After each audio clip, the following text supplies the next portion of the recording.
এই দেখবেন শেখ হাসিনা কবরে মাটি আইন না আপনারা আবার পূজা করবেন। এবং কিভাবে পতন হয়েছে? উনি থাকতে হলে যেটা করতে পারতো সেটা হচ্ছে ব্লাড শেড করাতে পারতো।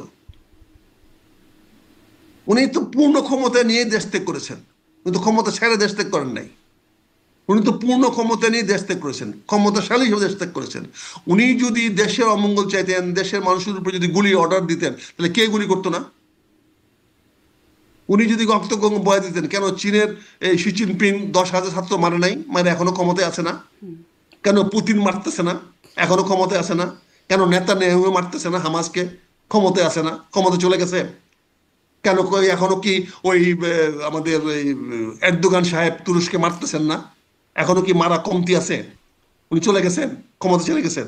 শেখ হাসিনা মারেন নাই, না মেরে উনি যুদ্ধে ক্ষান্ত দিয়ে চলে গেছেন, যা তোরা চালা, আমি তিনি নিজে 15 বছর ক্ষান্ত চালাইছি। দিয়ে চলে গেলেন, না তাকে বাধ্য করা হলো চলে যেতে? তাকে বাধ্য করলে তাহলে হেলিকপ্টার যায় কেমনে? তাকে বাধ্য করলে হেলিকপ্টার কেমনে যায়? সেনাপ্রধান, নৌপ্রধান, বিমান প্রধান সালাম দেয় কেমনে? এই বিমান বাহিনী হেলিকপ্টার উঠে কেমনে? সে হেলিকপ্টার দিয়ে উনি সীমান্ত করে কেমনে? তাকে তো সময় সালাম দিয়ে পাঠাইছেন। ওই হেলিকপ্টারে তো জাতীয় পতাকা লটকানো ছিল, তো ওইটা খোলেন নাই কেন? এগুলা বললে তো বলেন আপনারা আমরা স্বৈরাচারের পক্ষে। আমরা স্বৈরাচারের পক্ষে না, আমরা শেখ হাসিনার পক্ষে না। শেখ হাসিনা থাকা অবস্থায় তার বিরুদ্ধে কথা বলেছি, শেখ হাসিনার সামনে গিয়ে কথা বলেছি, শেখ হাসিনা 1 to 1 কথা বলেছি। কাজে আমরা ওই শেখ হাসিনার কাছে করে দেখেন আমরা কি বলেছি। বহুত আছে, বুঝতে পারছেন? শেখ হাসিনা বহুত চেষ্টা করছে, কিন্তু আমাদেরকে তো নত করতে পারে নাই। না, কিন্তু 24-এ আপনি মায়ের নির্বাচন খেয়েছি। করেছেন আপনার দলের মানে আপনার সাবেক দল যদি বলি বিএনপির, তার না বিরুদ্ধে কি? শোনেন, আমি তো দলের সিদ্ধান্ত অমান্য করে আমি সংসদে গিয়েছি। তাহলে আমার দলেরকে আমি বহিষ্কার হয়েছি 5 বার 6 বার। আমি তো দলকে বারবার বলছি দল ভুল সিদ্ধান্ত নিচ্ছে, এই সিদ্ধান্ত আমি মানি না।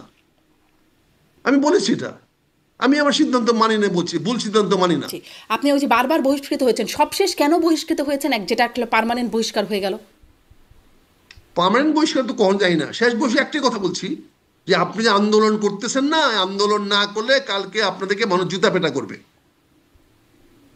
তো হয়েছে না জুতা পেটা? এখন খাইছেন না জুতা পেটা?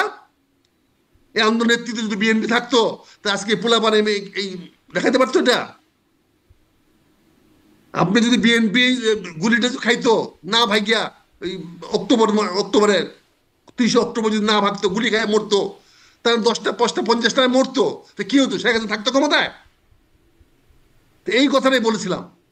এই কথাটা নেতাদেরকে বুঝাইছে যে আপনাদেরকে জুতা মারবে বলে। আমি বলে আমি ওনাদের জুতা মারবো, বাস নেতারা বুঝছে যে তারা জুতা মারতে কথা বলছি। তাতে আমার কি হয়েছে? আমি তো দলের পদের জন্য লড়াই তো না, দলের পদে যাচ্ছিও না, আমি তো নির্বাচন করার জন্য বলতে হচ্ছি জি, না, এ কারণে আপনার নির্বাচন যাবো বহিষ্কার। না। এখন যদি বিএনপিতে বিএনপিতে আপনার কি ফেরার ইচ্ছা আছে বা বিএনপিতে ফিরতে পারেন এরকম কোনো সম্ভাবনা আছে? আমি তো আগেই বলেছি, দেশের মধ্যে খালেদা দেশে ফিরে আসে না, উনি বাড়িতে আসছেন। আচ্ছা, আমি তো বিএনপিতে আছি, আজীবন বিএন থাকবো, এটা বলেছি। এটা আজকে বলে নেই, আরো আগেও বলেছি, আমি বিএনপিতে আছি, এখনো আছি, আজীবন থাকবো। জি। কাজে বিএনপিতে চলে যাওয়ার কোনো প্রশ্ন ওঠে না। হ্যাঁ, মানে আপনি আমার বিএনপিতে। ঘর দরজা বন্ধ করে।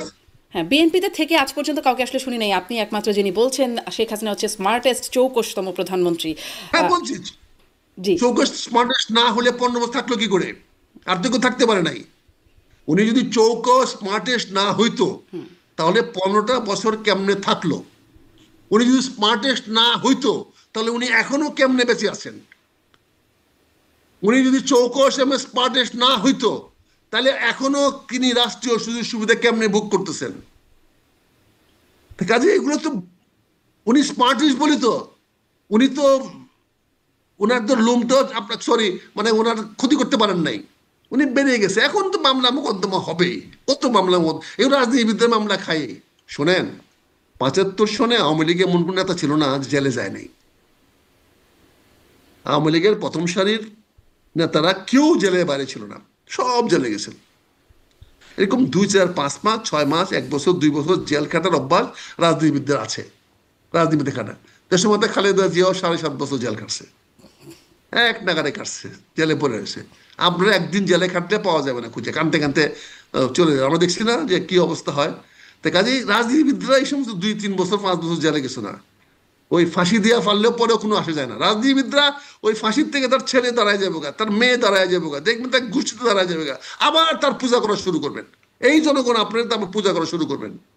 এই দেখবেন শেখ হাসিনা কবরে মাটি আইন না আপনারা আবার পূজা করবেন। এটা অতীত দেখছি আমরা। 20 বছর পরে দেখছি রামকে আইন না খরম দিয়া 12 শাসন করছে। রামের খরম দিয়া 12 শাসন হয়েছে 20 বছর।